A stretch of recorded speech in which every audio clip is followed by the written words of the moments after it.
প্রিয় শিক্ষার্থীরা, আসসালামু আলাইকুম। ইনস্ট্রুমেন্টেশন ও প্রসেস কন্ট্রোল এই সাবজেক্টের আজকে অষ্টম ক্লাসে আমি গাজী সাইফুল ইসলাম, ইন্সট্রাক্টর ও বিভাগীয় প্রধান electronics, Barishal polytechnic institute, Barishal.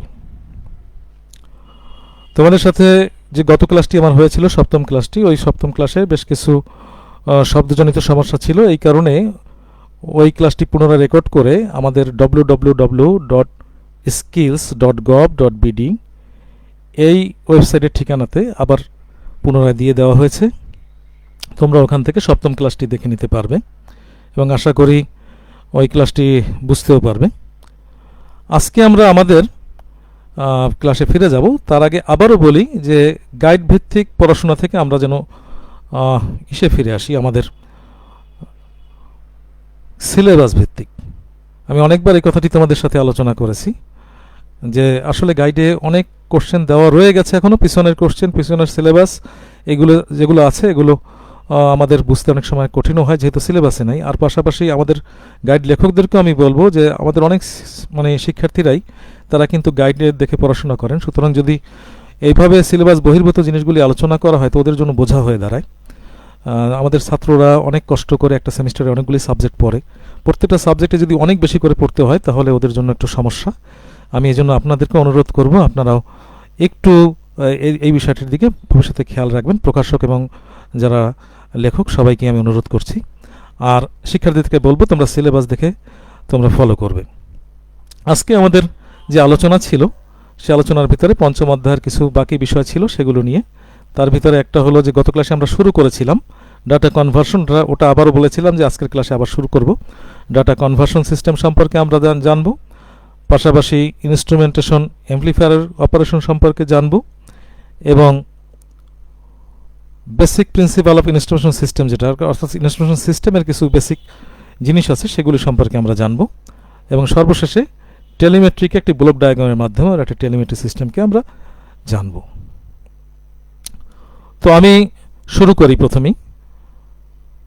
দেখো, শুরুতেই আমরা ডাটা কনভার্সন নিয়ে পড়ব। ডাটা কনভার্সন আসলে ডাটা আমাদের প্রধানত অনেক রকম ডাটাই হতে পারে, কিন্তু প্রধানত আমরা ডাটাকে আমাদের যখন ডাটা সিগন্যাল হিসেবে আমরা কল্পনা করি তখন দুভাগে ভাগ করি আমরা, একটা হলো অ্যানালগ এবং একটা হলো ডিজিটাল।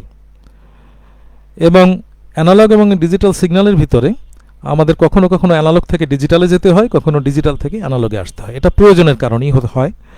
তো আমরা এই ক্ষেত্রে যখন অ্যানালগ থেকে ডিজিটালে আমরা যাই তখন সেটাকে আমরা বলি অ্যানালগ টু ডিজিটাল কনভার্সন, সেটাকে আমরা এডিসি বলি। এবং যখন আমরা ডিজিটাল থেকে অ্যানালগে যাই তখন আমরা সেটাকে ডিএসসি বা ডিজিটাল টু অ্যানালগ কনভার্সন বলি। আজকে আমরা দুটো কনভার্সনকেই দেখব। প্রথমত আমরা এডিসিকে দেখি, এরপরে আমরা ডিএসসিকে দেখার চেষ্টা করব।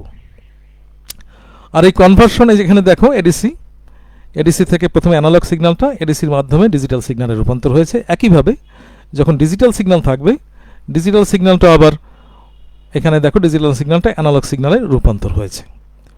তো আমি যা বলতে চেয়েছিলাম যে কেন আমরা এই অ্যানালগ এবং ডিজিটাল করি, তার পিছনে যদি আমরা চিন্তা করি যে আমাদের যে ফিজিক্যাল কোয়ান্টিটিগুলো অর্থাৎ ভৌত যে আমাদের পরিমাপ রাশিগুলি আছে, যেমন নাকি তাপ, চাপ, এগুলো কিন্তু কোনো সময় ডিজিটাল হয় না। আমাদের শব্দ কিন্তু ডিজিটাল হয় না, যদি অনেক সময় আমরা বলি ডিজিটাল সাউন্ড, কিন্তু এই কথাটা না, আসলে ডিজিটাল সাউন্ড সিস্টেম হবে কথাটা। এই ক্ষেত্রে আমরা শব্দ আমাদের অ্যানালগই থাকে কিন্তু হয়তো প্রসেসিংটা ডিজিটাল হয়, এই কারণে আমরা ওটাকে বলি ডিজিটাল সাউন্ড, কিন্তু মূলত পুরো শব্দটা হবে digital sound system. Digital sound বলতে কোনো সাউন্ড নেই। তো যেহেতু শব্দকে আমরা এক জায়গায় পাঠাই তাহলে সেখান থেকে আমাকে তাহলে অ্যানালগ থেকে ডিজিটাল করতে হয়। আবার যখন ওই সিগন্যালটাকে আমরা আবার শুনতে চাই শব্দ আকারে তখন আমাকে আবার ডিজিটাল থেকে অ্যানালগ করতে হয়। এটা একটা উদাহরণ দেওয়া হলো। আমরা জাস্ট একটা যদি চিন্তা করি, আমাদের স্মার্টফোন আছে অনেকেরই।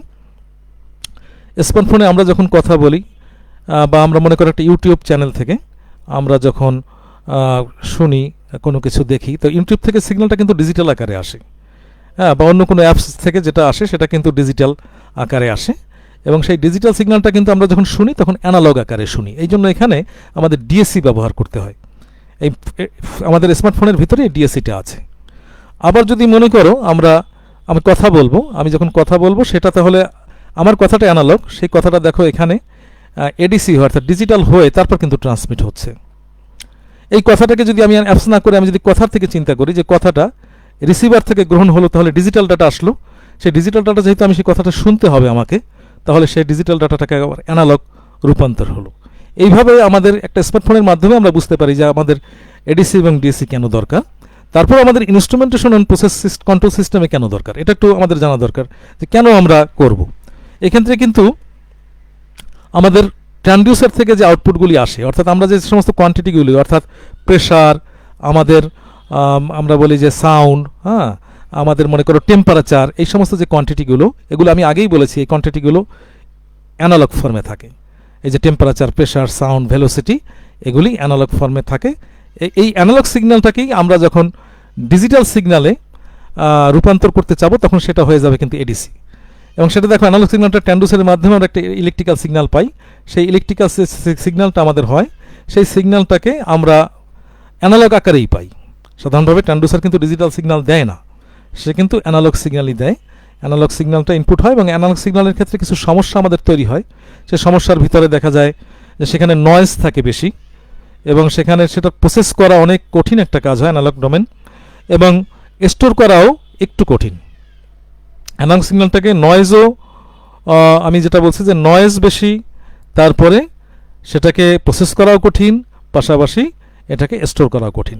এই ক্ষেত্রে যদি আমরা সেই সিগন্যালটাকে আমরা কি করে নেই, ডিজিটাল সিগন্যালে রূপান্তর করে নেই, ডিজিটাল সিগন্যাল, তা সেক্ষেত্রে ডিজিটাল সিগন্যালে দেখো নয়েজটা কিন্তু কম এবং প্রসেসটা ইজি, ডিজিটাল ডোমেনে প্রসেস ইজি এবং ডাটা স্টোর করাও অনেক ইজি। এই কারণে কিন্তু আমরা এডিসি থেকে ডিএসি করি। বিশেষ করে প্রসেসিংয়ের জন্য আমরা অনেক জায়গায় ব্যবহার করি, যেখানে আমাদের প্রসেসিংয়ের কাজ হয় সেখানে অনেক ক্ষেত্রেই কিন্তু আমরা ব্যবহার করি অ্যানালগ থেকে ডিজিটাল, ডিজিটাল থেকে অ্যানালগ। যেমন এখানে একটা উদাহরণ দেখো, আমরা অ্যানালগ সিগন্যালটাকে এডিসির মাধ্যমে ডিজিটাল দিয়েছি। যেহেতু ডিজিটালের প্রসেসিংটা সহজ, আমরা ওটাকে সিগন্যালটাকে বাড়াতে, কমাতে বা বিভিন্ন এফেক্ট দিতে আমরা যদি সেখানে চাই আমরা সেখানে দিতে পারবো। এরপরে আমরা আবার ডিএসি করে আবার আউটপুট অ্যানালগ করলাম, অর্থাৎ অ্যানালগই থাকলো, মাঝখান থেকে প্রসেসিংটা ডিজিটাল হলো। আমার কথাটা আশা করি বুঝতে পেরেছো যে অনেক সময় যে শুধুমাত্র যে সাউন্ড বা এটা না, যে কোনো ক্ষেত্রেই আমাদের প্রসেসিং যেখানে প্রয়োজন হবে সেখানে কিন্তু আমরা অ্যানালগ থেকে এইভাবে আমরা ডিজিটাল করে প্রসেসিং করে তারপর আমরা অ্যানালগ সিগন্যাল দিয়ে থাকি। তো এই ক্ষেত্রে আমাদের প্রথম যেটা করতে হয় অ্যানালগ সিগন্যালের ক্ষেত্রে আমরা একটা স্যাম্পলিং করি, এবং সেজন্য স্যাম্পলিং করার আগে আমাদের অ্যানালগ সিগন্যালটা একটু আমরা বুঝে নেই যে অ্যানালগ সিগন্যাল ভিতরে যেহেতু অ্যানালগ সিগন্যালটা একটা কন্টিনিউয়াস সময়ের মধ্যে, অর্থাৎ এখান থেকে যে সময় যদি আমরা এদিকে ধরি তো সময়ের সাথে সাথে তার কিন্তু একটা কন্টিনিউয়াস অ্যাম্প্লিটিউড, অর্থাৎ কোনো স্থির মান নেই, এক এক সময় এক এক মান, সময়ের সাথে সাথে তার মানটা বাড়ে বা কমে, কখনোই তার মানটা এরকম হয় না যে একটা মানে রয়ে গেছে। হ্যাঁ, ধরলাম যেমন ডিজিটাল সিগন্যাল 5 ভোল্ট থাকলো, এটাকে আমরা হাই সিগন্যাল বলি, এবং যখন 0 হয় তখন আমরা তাকে লো সিগন্যাল বলি। একটাকে হয়তো আমরা 0 বলি, একটাকে আমরা 1 বলি।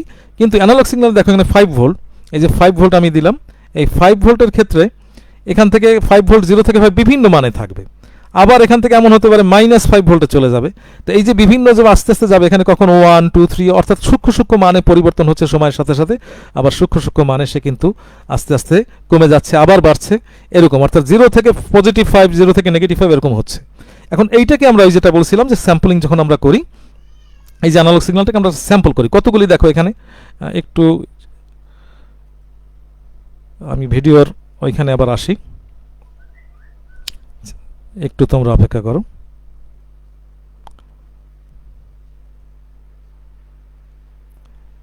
এই যে স্যাম্পলিং এর কথা আসছিল, স্যাম্পলিং এর কথা দেখো এখানে, স্যাম্পলিং অর্থাৎ প্রত্যেকটা অবস্থানে একটা না নিয়ে আমরা কিছু পর পর আমরা একটা মানকে সিলেক্ট করতেছি, যেটা এইখানে দেখো পুরো ওই মানটাকে নিয়ে আসা হয়েছে।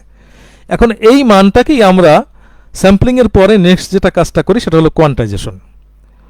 কোয়ান্টাইজেশন করা মানে হলো নির্দিষ্ট মানে তাকে আমরা একটা মানে নিয়ে যাই, যে মানগুলি আমাদের স্থির মান, অর্থাৎ ওই মানে থাকবে, সেই মানটাকে আমরা যখন নিয়ে যাই তখন সেটাকে কোয়ান্টাইজেশন বলি। আমরা যদি সংজ্ঞা আকারে বলি তাহলে কোয়ান্টাইজেশন বলতে হয় এটা এমন এক ধরনের প্রসেস যেটা একটা স্যাম্পল সিগন্যালের বিভিন্ন স্থির মানকে সে সেট করে রাখে আর কি। তো এখন আমরা দেখো এখানে কোয়ান্টাইজেশনের ক্ষেত্রে আমাদের যে এই যে মানগুলি আমরা সিলেক্ট করব, এই সিলেক্টটা যত বেশি করব তত সেটা বেশি রেজুলেশন বলে আর কি। তো আমরা পিকচারে দেখো না বেশি রেজুলেশন হয়, অনেক জায়গায় বলে যে রেজুলেশন অনেক বেশি, রেজুলেশন কম। তো এখানে যত বেশি আমরা ধাপগুলিকে নেব, ভ্যালুগুলিকে নেব, তত বেশি আমাদের রেজুলেশন বাড়বে, এবং সেটা বিট সংখ্যার উপরে নির্ভর করে। রেজুলেশনটা নির্ভর করে যে কতটা বিট থাকবে। এখানে যদি মনে করো আমরা 8 বিট দিই বা এখানে 16 বিট দিলাম, তো তা যত হবে তার থেকে 32 বিট আরও রেজুলেশন বেশি হবে। এবং এই বিটটা কিন্তু নির্ভর করে আমাদের যেমন বাইনারি আকারে আর কি, অর্থাৎ আমরা যদি চিন্তা করি যে বাইনারি আমাদের প্রথম সংখ্যাটা 1, তারপর একটা 2, তারপর একটা 4, এরকম করে যেরকম বাড়ে, ঠিক সেরকম অর্থাৎ 2 এর পাওয়ার আমি যদি 3টা বিটের নেই, 2 টু দি পাওয়ার যেমন n আছে এখানে, আমি যদি 3টা বিট নেই, মনে করো আমি এখানে বিটটা নিলাম 3টা, তাহলে 2 টু দি পাওয়ার 3 অর্থাৎ 8 বিটের সে রেজলিউশন হবে। অর্থাৎ যত আমি বিটকে বাড়াবো, 3 বিটের জায়গায় 4 বিট করলে 2 টু দি পাওয়ার 4, সেখানে কিন্তু 16 বিটের রেজলিউশন হবে। এখানে দেখো 2 টু দি পাওয়ার 3, তাহলে 8 বিটের রেজলিউশন। এখন এই 8 বিটের রেজলিউশনকে আমরা কিভাবে রেজলিউশনে কাজে লাগাই সেইটা একটু দেখো। এখানে খেয়াল করো, ফুল স্কেল রেঞ্জ আমাদের সিগন্যালটা কি ছিল, একটু আগে যে সিগন্যালটা আমরা দেখেছিলাম 0 to 5 ভোল্ট বলেছিলাম, তাহলে ফুল স্কেল রেঞ্জটা কিন্তু তার থেকে বেশি, কারণ ওটা তো পজিটিভ। তাহলে ভি ম্যাক্সিমাম পজিটিভ 5 আর ভি মিনিমাম হবে নেগেটিভ 5, তাহলে দুটোর ভিতর পার্থক্যটা হবে কি, এফএসআরটা কি আসবে, এটা আসবে 10 ভোল্ট। আর এখানে যদি মনে করো আমি যদি এখানে 3 বিটের দেই, মনে করো 3 বিটের যদি আমার একটা সিগন্যালকে আমি তৈরি করি ডিজিটাল, তো সেক্ষেত্রে 2 টু দি পাওয়ার 3 আমাদের কিন্তু সেখানে আসবে 8। তাহলে ফুল স্কেল রেঞ্জটা আমাদের কত সেটা হলো 10 ভোল্ট, আর তাকে আমি ভাগ দেবো কত দিয়ে, 2 দিয়ে। এইটাই আমাদের মূল জিনিসটা বোঝার, যে আমাদের ফুল স্কেল রেজলিউশন কত, এই যে সেটাকে ভি রেফারেন্স বলি আমরা। আর এখানে দেখো যে আমাদের 3 বিট একদিকে করলাম, আর আরেকদিকে 10 ভোল্ট আমাদের সিগন্যালটা, তাহলে আমাদের রেজলিউশনটা কি দাঁড়াবে, উপরে থাকবে 10 ভোল্ট, উপরে যদি আমরা 10 ভোল্ট দেই আর নিচে যদি আমাদের 2 টু দি পাওয়ার 3 অর্থাৎ 8 দেই, তাহলে আমাদের আসবে 1.25 ভোল্টেজ। এটা এক একটা বিটের জন্য, অর্থাৎ আমি 3 বিটের যদি আমি 3 বিট মানে কি আমি 8 পর্যন্ত করতে পারবো, 8 মানে 7 আর কি, 0 থেকে 7 এটা 8 হবে। তো সেই ক্ষেত্রে প্রত্যেকটার মান হবে 1.25 ভোল্ট প্রত্যেকটার মান। অর্থাৎ আমি যদি 0 0 0 করি তখন আমার 0 ভোল্ট, যখন আমি 1 করব তখন আমার 1 ভোল্ট হবে না, তখন হবে 1.25 ভোল্ট, এইভাবে যাবে। আর এখানে একটা জিনিস দেখো, যে 1 ভোল্ট যদি আমি দিতাম এখানে, তাহলে রেজিস্ট্রেশনটা হতো 10 ভোল্টের জায়গায় যদি আমার এফএসআরটা 1 ভোল্ট হতো, সেক্ষেত্রে কিন্তু 0.125 ভোল্ট, অর্থাৎ যেটাকে আমরা বলি 125 মিলি ভোল্ট, এই 125 মিলি ভোল্ট হবে। আশা করি তোমরা জিনিসটা একটু বুঝতে পেরেছো। আমি একটু জিনিসটাকে আরেকটু ব্যাখ্যা অন্যভাবে একটু করতে পারি সামান্য, সেক্ষেত্রে আমি একটু এসে যাই। এখানে দেখো, যদি আমি একটু আগে বলেছিলাম 3 বিটের ক্ষেত্রে যদি আমরা মনে করি যে আমাদের 000 থেকে শুরু হবে, এবং সেই 3 বিটটা হবে কিন্তু হতে হতে 00, তারপর একটা 001, 010, তারপর একটা 011, 100, এবার তোমরা বাইনারি জানো আর কি, 101, 110 এবং 111। তো সেক্ষেত্রে আমাদের টোটাল এইখান থেকে কিন্তু শুরু হয়েছে আমাদের 0 ভোল্ট, এখানে কিন্তু আমাদের 10 ভোল্ট। তাহলে এক একটা যে বলছিলাম 3 বিটের কারণে রেজলিউশনটা কত হয়েছে, প্রথমেটা কিন্তু আমাদের 0 ভোল্টই আছে, পরেরটা কিন্তু আমাদের আসবে 1.25 ভোল্ট, তারপরেরটা আমাদের হবে 2.5 ভোল্ট, এভাবে কিন্তু আমাদের আস্তে আস্তে করে এরপরেরটা হবে 3.75 ভোল্ট, এরপরেরটা 6 ভোল্ট, এভাবে হতে হতে এখানে কিন্তু আমাদের 10 ভোল্ট আসবে। এটাকে যদি আমি 3 বিটের জায়গায় 4 বিট দিতাম, তাহলে কিন্তু এর থেকেও এই 1.25 থেকে আরও কম মানে চেঞ্জ হতো। জিনিসটা বুঝতে পেরেছো কিনা? আমি আবার আমাদের ভিডিওতে আসি। এই ক্ষেত্রে যদি আমরা ওই যে সিগন্যালটা আমরা বললাম যে রেজলিউশন করলে আমরা ভাগ করে দেখলাম 1.25 ভোল্ট, এটাকে যদি আমরা একটু গ্রাফ আকারে দেখি, অর্থাৎ আমরা যদি গ্রাফের মধ্যে এটাকে সাজাই একটু, তাহলে কিন্তু জিনিসটা আরেকটু পরিষ্কার হবে। অর্থাৎ গ্রাফের ভিতরে আমরা দেখব যে একটা মান, অ্যানালগ একটা মান বাড়ছে, সাথে সাথে আমাদের ডিজিটাল মানটা কতটুকু বাড়ছে সেইটা আমরা দেখব। তার আগে আমরা একটু দেখে নেই 8 বিট ডাটা হলে যদি রেজলিউশনটা কত হতো।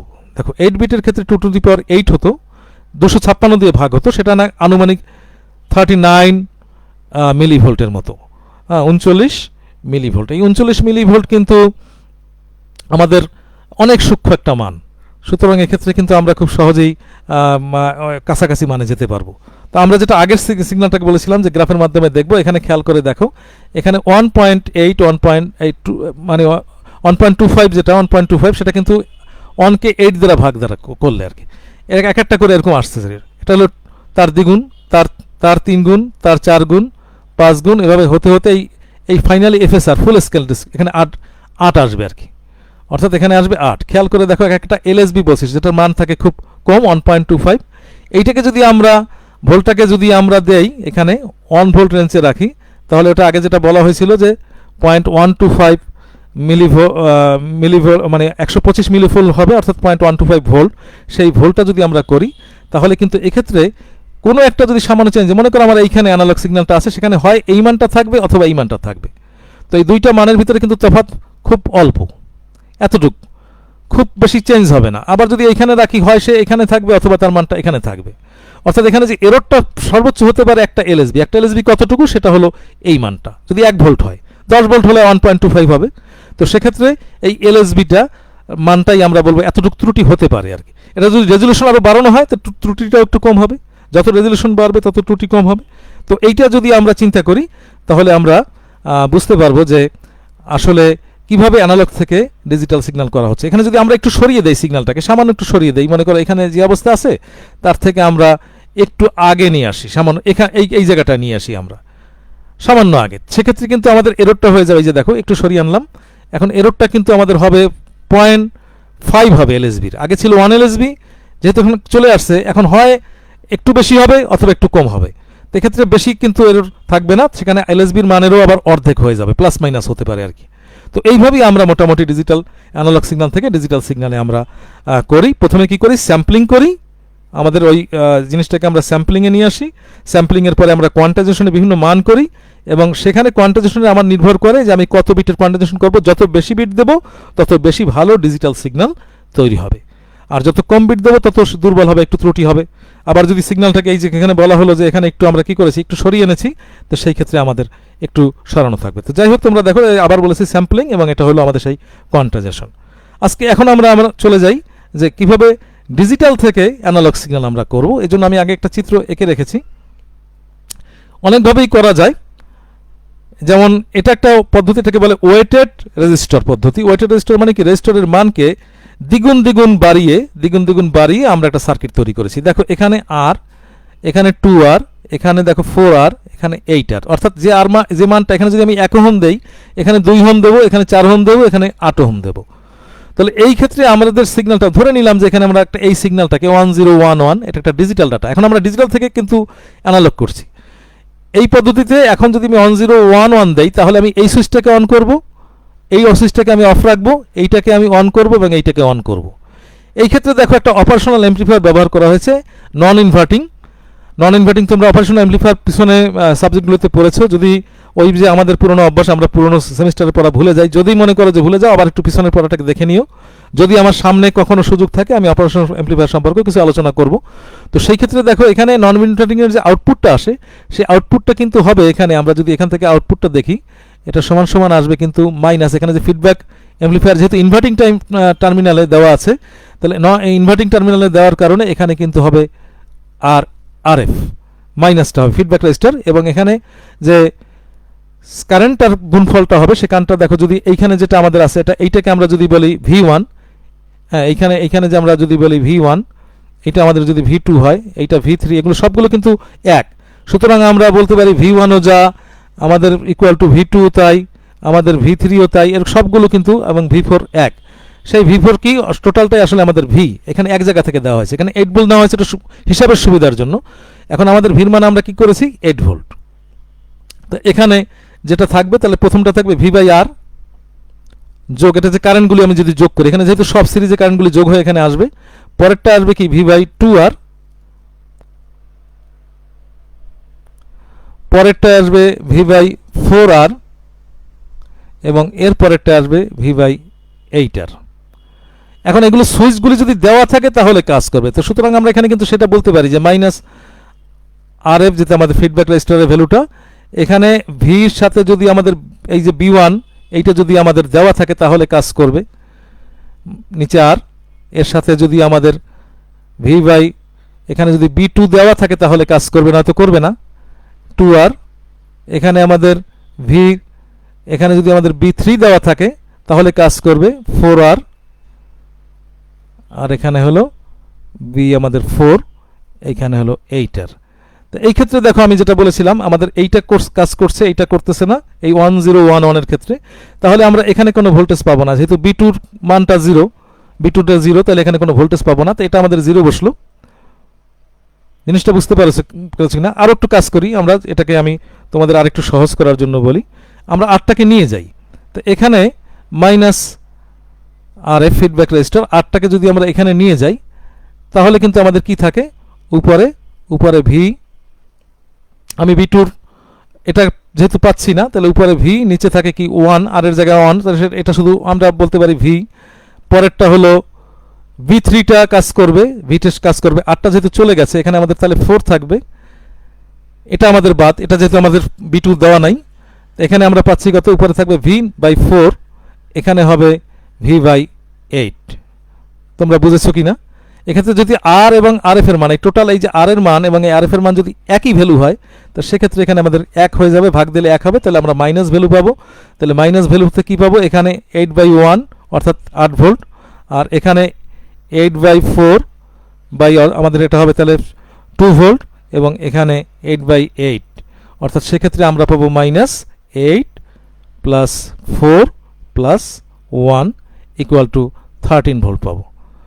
যদি আমরা এইটাও দিতাম তাহলে আরও 2 ভোল্ট যুক্ত হতো, অর্থাৎ এটা যে বাদ গেছে এটাকে আমরা এইটাকে অফ করে রাখছিলাম, দেখে এটা বাদ দিয়েছি আমরা, বি2টা অফ আছে এই কারণে এটা বাদ, বাকি তিনটার ভ্যালু আমরা এখানে যোগ করেছি। এভাবে যদি এইটা বাদ দিতাম তাহলে এইটা আমরা পেতাম না, তাহলে আমাদের হতো 12 ভোল্ট, এখানে আমরা 12 ভোল্ট পেতাম, অর্থাৎ আমাদের সিগন্যালটা যদি এরকম হতো 10,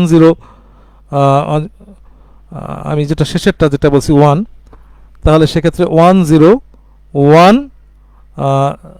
একটু মনে হয় ভুল হয়ে গেল,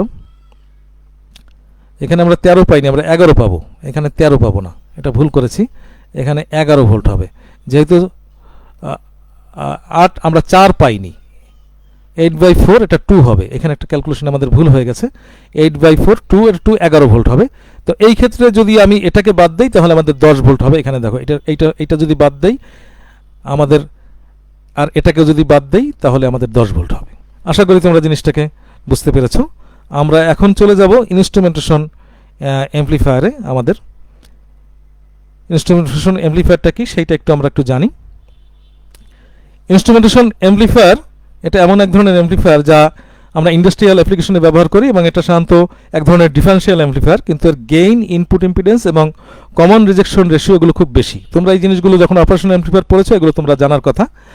এটার ফলে যখন এইটা বেশি যখন হয়েছে, এটা যার ফলে একটা খুব কম মানের সিগন্যালকে অনেক বেশি মানে অ্যাম্প্লিফাই করতে পারে, এবং নয়েজের পরিমাণ অনেক কম থাকে, এবং সাধারণত 3টা অপারেশনাল অ্যাম্প্লিফায়ারের মাধ্যমে একটা ইনস্ট্রুমেন্টেশন অ্যাম্প্লিফায়ার তৈরি করা হয়। এখানে প্রথম দুটি অ্যাম্প্লিফায়ার থাকে ভোল্টেজ ফলোয়ার হিসাবে, এবং তৃতীয় অ্যাম্প্লিফায়ারটা থাকে ডিফারেন্সিয়াল অ্যাম্প্লিফায়ার থাকে। তোমরা যদি এই অপারেশনাল অ্যাম্প্লিফায়ার সম্পর্কে ওই পিছনে পড়াটা ভুলে যাও তাহলে একটু মুশকিল হবে।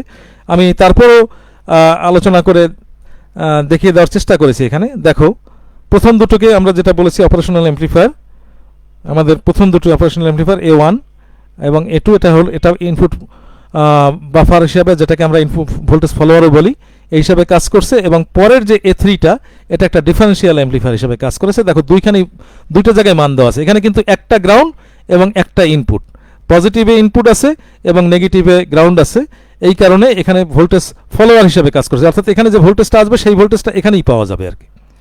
আর এখানে এই দুইটার পার্থক্যমূলক ভোল্টেজ পাওয়া যাবে ডিফারেন্সিয়াল অ্যাম্প্লিফায়ার হিসাবে। আমরা এটাকে একটু হিসাবে দেখি, মানে সূত্র হিসাবে যদি আমরা দেখি, তো এই সূত্রটা আমরা এখানে পাবো। এই সূত্রটা কিভাবে আসলো আজকে আমি একটু দেখানোর চেষ্টা করব তোমাদের। এখানে যে 3টে অ্যাম্প্লিফায়ার, আমি এটাকে এই জন্য এই চিত্রটাকে আমি একটা জায়গায় নিয়ে গেছি, দেখো ওই চিত্রটাই এখানে চলে আসবে। আমরা এই সূত্রটা কিভাবে পেলাম সেটা একটু দেখব। খেয়াল করে আমি প্রথমে বলেছিলাম যে V1 এ যা থাকবে, এখানে V1 আমাদের এই যে V1 এর যে মানটা, এই V1 এর মানটাই কিন্তু যেহেতু আইডিয়াল একটা অপারেশনাল অ্যাম্প্লিফায়ার, তাহলে এই প্লাস থেকে এই নেগেটিভ অর্থাৎ ইনভার্টিং টার্মিনালের মাধ্যমে এখানে কিন্তু V1 পাওয়া যাবে।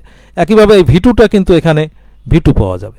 আর আমরা জানি যে এই V2 এখানে যে মানটা হবে, আমরা যদি এইটাকে ধরি V2 ড্যাশ আর এটাকে যদি আমরা ধরি V1 ড্যাশ, তাহলে ডিফারেন্সিয়ালের যে সূত্র, সেই সূত্র অনুযায়ী এখানে যে আউটপুটটা আমরা পাবো সেই আউটপুটটা কিন্তু হবে V2 ড্যাশ পজিটিভ টার্মিনালের সাথে V2 dash minus V1 dash, এর সাথে গুণ হবে কিন্তু R2 এবং R1, যেহেতু এখানে এটাও R2 এটাও R2 এটাও R1 এটাও R1, সেই ক্ষেত্রে এটা গুণফল পাওয়া যাবে এই আউটপুটে। এখন আমরা যদি V2 এবং V2 ড্যাশ এবং V1 ড্যাশের মানটা বের করতে চাই, তাহলে খেয়াল করবে এখানে কিন্তু একটা কারেন্টের ব্যাপার। এই কারেন্টটা দেখো, এখানে V2 থেকে, যেহেতু পজিটিভ টার্মিনাল, এই V2 থেকে যদি V1, এখানে আমাদের যদি আমরা IG বলি, এখানে IG একটা কারেন্ট যদি বলি, তো এই IG কারেন্টের মানটা কত হবে, এখানে যদি আমরা বলি V2 মাইনাস V1, এটা হলো পার্থক্য তাদের ভোল্টেজের, বাই এই যে RG আছে, এই RGটা আমরা এখানে দিলাম। এটা কিন্তু আইজির মান।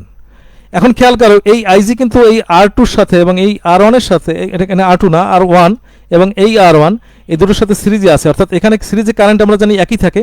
সুতরাং এইখানে যে V2 এবং V1 এর সাথে যে আমাদের মানটা হবে সেটা কিন্তু এই আইজির উপর নির্ভর করবে, অর্থাৎ এই R1 এর ভিতর থেকে যাচ্ছে। সুতরাং আমরা কিন্তু বলতে পারি এখানে যে আমাদের V2 dash minus V1 dash এটা সমান সমান কিন্তু আমরা বলতে পারি এখানে আমাদের যে কারেন্টটা আছে এই আইজিটাকে আমরা আনলাম, আর এখানে আমাদের তিনটা যে রেজিস্টার আছে, একটা আছে R1, আর একটা আছে RG, আর একটা আছে সেটাও R1। তো এটাকে কিন্তু আমরা লিখতে পারি IG লিখে, যেহেতু দুইটা R1 একই মান 2R1 এবং তার সাথে হলো RG। এখন এই আইজির যে ভ্যালুটা আমরা এখানে পেয়েছিলাম, এই ভ্যালুটাকে যদি আমরা এখানে বসিয়ে দেই তাহলে কিন্তু দেখো এই RG দ্বারা ডিভাইড হয়েছে এখানে এই যে RG, তাহলে আমরা এখানে কিন্তু পাচ্ছি V2 মাইনাস V1 এখানে যদি আমরা পাই, আর এই টোটাল মানটার সাথে আমাদের তাহলে কি হবে 2R1 বাই RG একটা, আর একটা হবে RG বাই RG, এই যে মানটাকে বসিয়ে দিলাম। তো এটাকে কিন্তু আমরা লিখতে পারি V2 মাইনাস V1, এখানে এইটা 1, এটার ভ্যালু 1, এইটা এই যে ভ্যালুটা 1 আসলো, প্লাস 2R1 বাই RG। তাহলে দেখো আমরা ঠিক এই যে এখানে যে মানটা, এই মানটায় যদি আমরা এই মানটাকে বসিয়ে দেই তাহলে দেখো এই পর্যন্ত চলে আসে আমাদের। আর তার সাথে যখন এই সূত্রের যে মানটা R2 বাই R1 সেটা যদি আমরা দিয়ে দেই তাহলে আমাদের পুরো সূত্রটা এখানে আসলো। এই যে সূত্রটার কথা আমরা বলেছিলাম এই সূত্রটা আমরা পেতে পারি। আশা করি তোমরা বুঝতে পেরেছ। আমি আবার যেহেতু সময় সংক্ষিপ্ত, এরপরে আমি পরবর্তী এসে চলে যাই। আমাদের ইনস্ট্রুমেন্টেশন সিস্টেমে কতগুলি মৌলিক জিনিস আছে সেই জিনিসগুলি একটু আলোচনা করব। এগুলো আমাদের সাধারণত প্রেশার, টেম্পারেচার, হিউমিডিটি, ফ্লো, তারপরে আমরা পিএইচ ভ্যালু বলে একটা ভ্যালু আছে, ফোর্স, স্পিড, এগুলোকে যে প্রসেস যে ভ্যারিয়েবলগুলি আছে এগুলো সাধারণত আমরা পরিমাপ করি, নিয়ন্ত্রণ করি, তারপর ডিজাইন করি এবং বাস্তব কোনো কাজে আমরা ব্যবহার করি। এটাই আমাদের ইনস্ট্রুমেন্টেশন সিস্টেমের একটা কাজ। এই কাজগুলি আমরা সাধারণত নিম্নের বেসিক বিষয়গুলির উপরে আমরা সম্পন্ন করে থাকি। একটা হলো ডিটেক্টিং করে প্রথম, তারপর সেই ডিটেক্টিং ডাটাটাকে আমরা উপযুক্ত সিগন্যালে রূপান্তর করি, এটা আমাদের একটা কাজ, বেসিক কাজ। তারপরে আমাদের বিভিন্ন সিগন্যাল থাকে সেটাকে আমরা সংগ্রহ করি এবং সেই সংরক্ষিত ডাটাগুলিকে আমরা মনিটরিং, ইন্ডেক্টিং, রেকর্ডিং যদি করি ভবিষ্যতে সংরক্ষণের জন্য সেই কাজগুলি করি। এবং ফাইনালি আমরা ওই ডাটার দ্বারা যদি কোনো কিছুকে কন্ট্রোল করতে চাই, কোনো প্রসেসকে কন্ট্রোল করতে চাই তাহলে আমরা কন্ট্রোল করতে পারি। এই আমাদের বেসিক যে জিনিসগুলি ইনস্ট্রুমেন্টেশন সিস্টেমে থাকে তা এগুলো আমরা জানলাম। এরপরে যেটা আমরা শেষ মুহূর্তে জানবো সেটা হলো টেলিমেট্রি। টেলিমেট্রি হয় কি অনেক জায়গায় অনেক সময় আমরা কাছাকাছি থেকে পরিমাপ করতে পারি না, তখন দূর থেকে আমাদেরকে পরিমাপ করতে হয়, সেই ক্ষেত্রে আমরা টেলিমেট্রি ব্যবহার করি। এক্ষেত্রে মনে করো যে একটা জায়গায় রাসায়নিক পরীক্ষা হবে অথবা দুর্গম একটা এলাকা, আমাদের পাহাড়ে মনে করো পার্বত্য চট্টগ্রামে এক জায়গায় তাপমাত্রা মাপবে, আবহাওয়া হবে, সেখানে তো একটা লোক যেতে পারে না, তো সেখানে কি করবে একটা সেন্সর বসিয়ে রাখবে। সেই সেন্সর থেকে আবার একটা ট্রান্সমিটার থাকবে, সিগন্যাল কন্ডিশনিং করে এটা ট্রান্সমিটারের মাধ্যমে সেই সিগন্যালটা ট্রান্সমিট হবে এবং সেটা মনে করো ঢাকা আবহাওয়া কেন্দ্রে আসলো, আবহাওয়া কেন্দ্রে বসে পরীক্ষা করলো। এরকম দূর থেকে যে পরিমাপ করা, অনেক সময় তেজস্ক্রিয় পদার্থ থাকে সেখানে থাকলে আমরা কাছাকাছি যেতে পারি না, দূর থেকে পরিমাপ করি। এই দূর থেকে দূর মানে হলো টেলি, আর মেট্রি মানে পরিমাপ, এর থেকে টেলিমেট্রিটা এসেছে। এবং এখানে যে ট্রান্সমিশনের যে পদ্ধতি, কখনো ওয়্যারলেস হবে, কখনো অন্য তার ব্যবহার করা হবে, এই সমস্ত জিনিস দিয়ে আমরা সাধারণত টেলিমেট্রির বিভিন্ন পদ্ধতি আমরা আলোচনা করে থাকি। এখানে একটা ব্লক ডায়াগ্রাম দেখো, ব্লক ডায়াগ্রামের ভিতরে দেখো এই যে এখানে একটা রোগীর কথাই মনে করো, তার টেম্পারেচার, তার প্রেশার এবং ইসিজি, এই সব সিগন্যালগুলি একসাথে সিগন্যাল কন্ডিশনিং হয়ে আসলো। এখানে যেহেতু একাধিক সিগন্যাল, এই কারণে এখানে একটা মাল্টিপ্লেক্সিং দেওয়া হয়েছে। তোমরা জানো যে একাধিক সিগন্যালকে একসাথে করার জন্য মাল্টিপ্লেক্সিং ব্যবহার করা হয়। এই মাল্টিপ্লেক্সিং এইটা আবার ট্রান্সমিটারের মাধ্যমে ট্রান্সমিট হলো। ট্রান্সমিট সিগন্যালটা বিভিন্ন মাধ্যমে, যেমন বলছিলাম যে optical fiber, wire, space, air এর মাধ্যমে ট্রান্সমিট হয়ে আসলো। মাঝে কিছু নয়েজও মিশতে পারে। এটা আবার রিসিভার যদি হয় তো রিসিভারের ক্ষেত্রে আবার সেটা ডিটেক্ট করে ডিমাল্টিপ্লেক্সিং করবে। যদি একাধিক সিগন্যাল হয়, একাধিক সিগন্যাল হয়, যদি একটি সিগন্যাল থাকে তাহলে এখানে মাল্টিপ্লেক্সিং এর প্রয়োজন নাই, ডিমাল্টিপ্লেক্সিং এর কোনো প্রয়োজন নাই। সেই এখানে যেহেতু একাধিক সিগন্যালের কথা আমরা আলোচনা করেছি এই জন্য ডিমাল্টিপ্লেক্সিং হয়েছে এখানে, এবং ফাইনালি সিগন্যাল কন্ডিশনিং এর মাধ্যমে ওই সিগন্যালগুলি আবার পাওয়া গেছে। তো এটা ছিল একটা দূরবর্তী জায়গা, সেখান থেকে দূরবর্তী একটা জায়গায় আমরা মনিটরিং করতে পারছি বা অন্য কোনো কাজ করতে পারছি। তো যাই হোক, আমরা আলোচনা যতটুকু করেছি আশা করি তোমরা বুঝতে পারবে। আর তোমাদেরকে কিছু বাড়ির কাজের কথা বলা হয়েছে। বাড়ির কাজের ভিতরে একটা হলো তোমরা এডিসি ডাটা কনভার্সনের মূলনীতিটা বর্ণনা করবে। ওয়েটেড রেজিস্টার যেটা দেখানো হয়েছে সেই ডিএসির বর্ণনা দিবে। ইনস্ট্রুমেন্টেশন অ্যাম্প্লিফায়ারের কার্যপ্রণালী যেটা দেখানো হয়েছে সেটা একটু বর্ণনা করবে এই সহ, গাণিতিক সমীকরণ সহ, এবং টেলিমেট্রি পদ্ধতির ব্লক চিত্র শেষে যেটা দেখানো হয় এটা তোমরা কাজ করবে। আর ওই যেটা আবারও বলেছি, ওই যে ঠিকানাটা, এই ঠিকানাটাতে সপ্তম ক্লাস সহ সব ক্লাসগুলি আস্তে আস্তে পাবে। সপ্তম ক্লাসটা হয়তো এখনও দেওয়া নাও হতে পারে, কিন্তু চলে আসবে, তোমরা ওটা থেকে সপ্তম ক্লাসটাকে দেখে নেবে। আশা করি তোমরা সবাই ভালো থাকবে, ভালো আছো, এবং আমি তোমাদের সবার জন্য দোয়া করছি। আল্লাহ তাআলা তোমাদের সবাইকে ভালো রাখুক এবং আমার জন্য দোয়া করো। ইনশাআল্লাহ আবারও দেখা হবে। আসসালামু আলাইকুম।